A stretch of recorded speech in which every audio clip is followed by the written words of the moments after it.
Health education کے حوالے سے جاری پروگرام کہ جس کے تحت بلڈ ٹیسٹ کے عنوان سے گفتگو کا سلسلہ جاری ہے۔ پہلا حصہ آپ کی سماعتوں کی نظر کیا جا چکا، دوسرے حصے کا آغاز ہو رہا ہے، اور یہاں بلڈ ٹیسٹ کی وضاحت کرنے کے بعد ایک سوال یہ بھی ہے کہ بلڈ ٹیسٹ بہت ساری اقسام کے ہوتے ہیں۔ ہم اپنے ساتھ موجود ڈاکٹر صاحب سے یہ پوچھنا چاہیں گے کہ ڈاکٹر صاحب یہ فرمائیے کہ بلڈ ٹیسٹ کی کتنی اقسام ہیں اور ڈاکٹر کس قسم کو کس وقت پرائرٹی دیتا ہے کہ مریض کی کیا حالت ہو تو کون سا ٹیسٹ کرنا ہے، ذرا سی وضاحت فرمائیے۔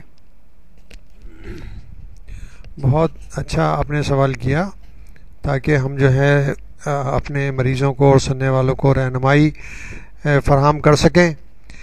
جیسے ہی فیملی فزیشین یا ڈاکٹر جو ہے مریض کو ایگزامن کرتا ہے تو ہمارے جیسے ممالک میں، یعنی کہ دیسی ممالک میں، پاکستان، انڈیا، بنگلہ دیش، ان ممالک میں سب سے پہلا مسئلہ یہ ہوتا ہے کہ پیشنٹ کی کیا کنڈیشن ہے، کیا وہ افورڈ کر سکتا ہے کہ لیبارٹری ٹیسٹ کے اخراجات برداشت کر سکے یا وہ نہیں کر سکتا۔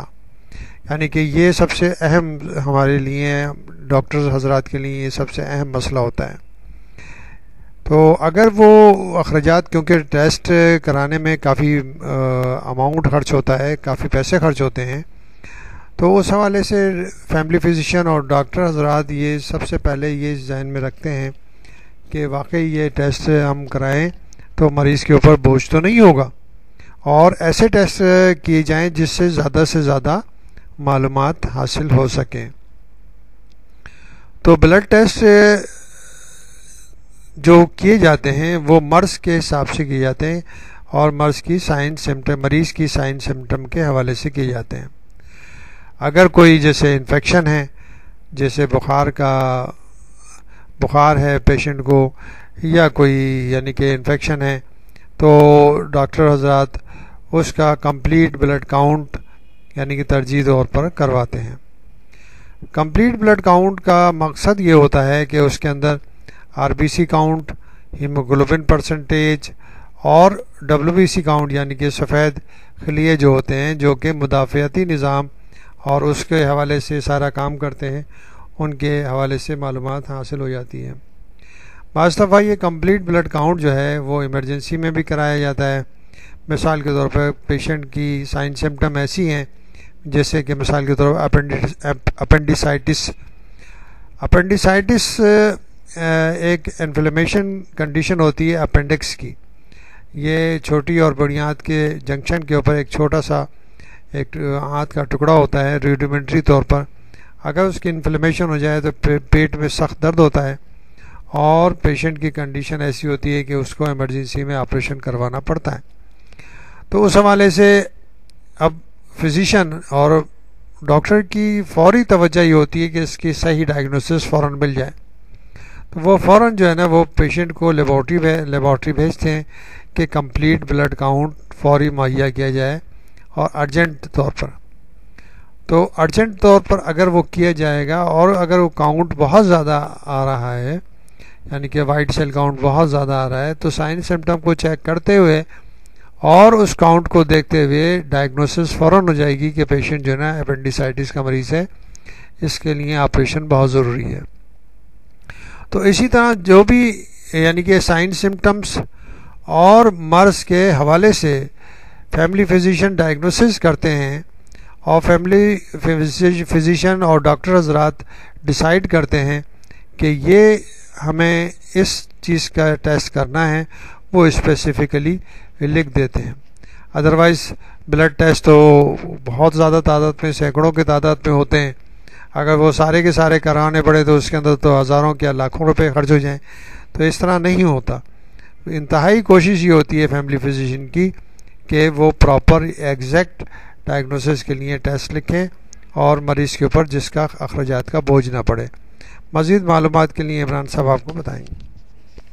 میں بہت ہی شکر گزار ہوں تہہ دل سے ڈاکٹر صاحب کا کہ انہوں نے وضاحت فرمائی، اور اب ہمارے سننے والوں کے لیے ٹیسٹ کی اقسام کو سمجھنا بہت آسان ہو جائے گا۔ چند ایک ٹیسٹ کی اقسام میں آپ کی خدمت میں پیش کر رہا ہوں، آپ کی سماعتوں کی نظر کر رہا ہوں۔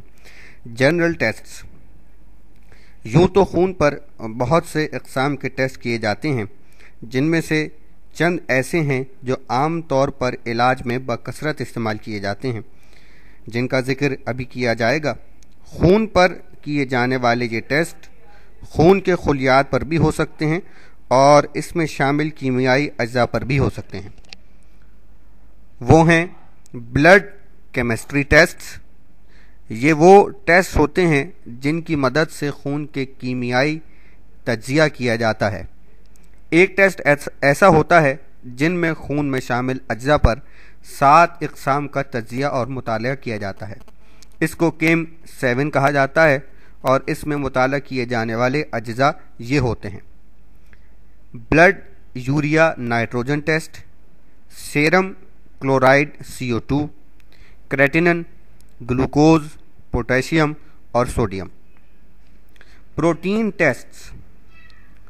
آرگینک مالیکیول ٹیسٹوں میں لحمیات یعنی پروٹینز پر کیے جانے والے ٹیسٹ اہم ہیں۔ لحمیات بہت اقسام کی ہوتی ہیں جو کہ خون کے ساتھ گردش کرتی ہیں اور ان کی مقدار مختلف بیماریوں میں کم زیادہ ہوتی رہتی ہے۔ اس کے علاوہ لحمیات کے ذریعے مختلف اعضاء کے افعال اور ان کے امراض کا الگ الگ اندازہ لگانا بھی ممکن ہوتا ہے۔ البومن ٹیسٹ۔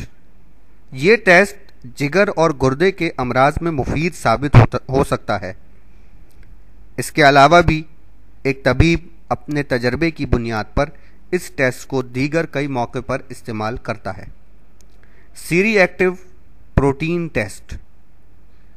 اس لحمیے کی مقدار مختلف اقسام کی انفلامیشن میں تبدیل ہوتی ہے اور اس کے ذریعے ان کو شناخت کیا جا سکتا ہے، مثلا دل، ریومیٹائڈ اور آرتھرائٹس۔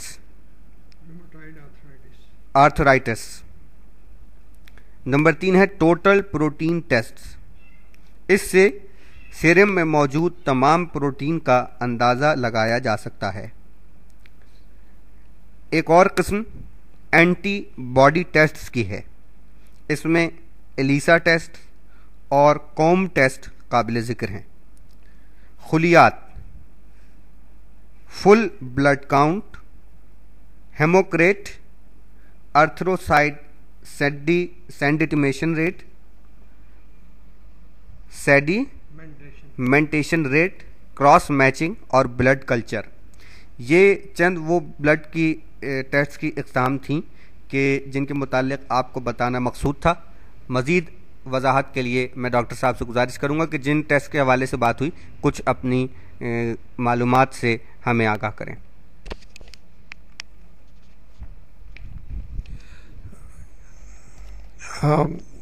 بہت بہتر آپ نے ایکسپلین کیا، اس میں آپ نے کافی معلومات فراہم کر دی۔ میں اب آپ کو صرف چند ٹیسٹ کے بارے میں بتانا چاہوں گا، جیسے cross matching test. Cross matching test جو ہے، بلڈ کراس میچنگ ٹیسٹ کا مطلب یہ ہوتا ہے کہ اگر کسی پیشنٹ کو خون دینا ہو، یعنی کہ خون کی کمی واقع ہو گئی ہے تو اس کو خون دینے کی ضرورت پڑتی ہے، تو ایک فرد سے خون لیا جاتا ہے جو کہ ڈونر ہوتا ہے، اور دوسرے مریض کے اندر اس کو وین کے ذریعے ٹرانسفر کیا جاتا ہے۔ ان دونوں صورتوں میں یعنی کہ ڈونر کے بھی ٹیسٹ کیے جاتے ہیں، اس کے بلڈ گروپنگ اور سارے یعنی کہ جو ٹیسٹ ہو سکتے ہیں وہ کیے جاتے ہیں، اسی طرح پیشنٹ کے بھی کیے جاتے ہیں۔ پھر دونوں خونوں کو ملا کر، بلڈ کو ملا کر ٹیسٹ کیے جاتے ہیں، جس کا مطلب ہے کراس میچنگ۔ اور اس کراس میچنگ کمپلیٹ ہونے کے بعد ہی خون ٹرانسفر کیا جا سکتا ہے۔ اگر کراس میچنگ انکمپیٹیبل ہو، یعنی کہ انکمپیٹیبل کا مطلب یہ ہے کہ اگر اس میں کوئی صحیح رزلٹ نہیں آ رہا ہے تو وہ بلڈ نہیں دیا جاتا۔ اسی طرح ہم آہستہ آہستہ آپ کو اور مختلف ٹیسٹوں کے بارے میں ڈیٹیل بتاتے رہیں گے۔